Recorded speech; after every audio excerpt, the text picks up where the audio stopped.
আজকে বানাচ্ছি লাউ দিয়ে ডাল। তো লাউ দেখুন বেশ বড় বড় দুটো লাউ আনা হয়েছে। তো যাই হোক এইটার অর্ধেকটা লাউ কেটে নেব। তো বেশ সুন্দর করে ছোটো ছোটো করে ডুমো করে লাউটা কেটে নিয়েছি। কেটে একটু ভালো করে এটাকে ধুয়ে নেব। তো ডালের সাথে আমি লাউ দিচ্ছি। আমি যে ডালটা নিয়েছি সেটা হচ্ছে মুসুরির ডাল। লাউটা কাটা হয়ে গেছে, দেখুন ধুয়ে রেখেছি।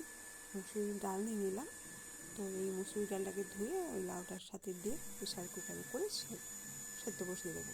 তো ডালটার সাথে একটু অল্প করে নুন দিয়ে দিয়েছি, দিয়ে এটাকে সেদ্ধ করে নেবো। কড়াই বসিয়েছি, কড়াইতে তেল দিয়ে দিচ্ছি। 5 ফোড়ন গোটা লঙ্কা দিলাম, দিয়ে এটাকে বেশ ভালো করে একটু নাড়াচাড়া করে নিয়ে পেঁয়াজ কুচি দিয়ে দেবো। পেঁয়াজটা দিয়ে ভাজা ভাজা হয়ে যাবে, তখন হচ্ছে সেদ্ধ করা লাউ আর ডাল দিয়ে দেবো।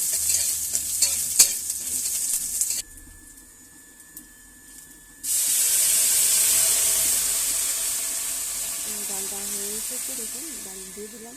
ডালে আন্দাজ মতো নুন হলুদ দিয়ে দিচ্ছি, দিয়ে বেশ ভালো করে ফুটিয়ে নেব।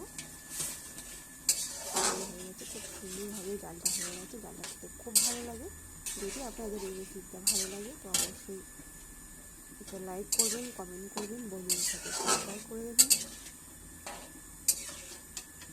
ডালটা খুবই ভালো হয় খেতে, অবশ্যই আপনারা ট্রাই করে দেখবেন কেমন লাগে আপনাদের লাউ ডাল।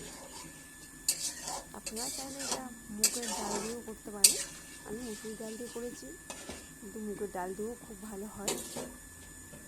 আর মুগের ডালে একটু ঘি দিতে হয়, তাহলে আর একটু বেশি টেস্ট হবে আর কি। দেখুন হয়ে এসছে, আমি এটাকে এবারে নামিয়ে নেব। কমপ্লিট হয়ে গেছে লাউ দিয়ে মুসুরি ডাল।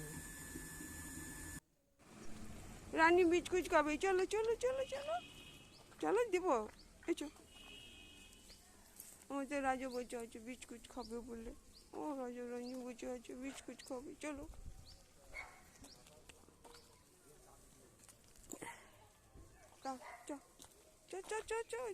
কারা যেন ভালোবেসে আলো জেনেছিল, সূর্যের আলো তাই নিভে গিয়েছিল।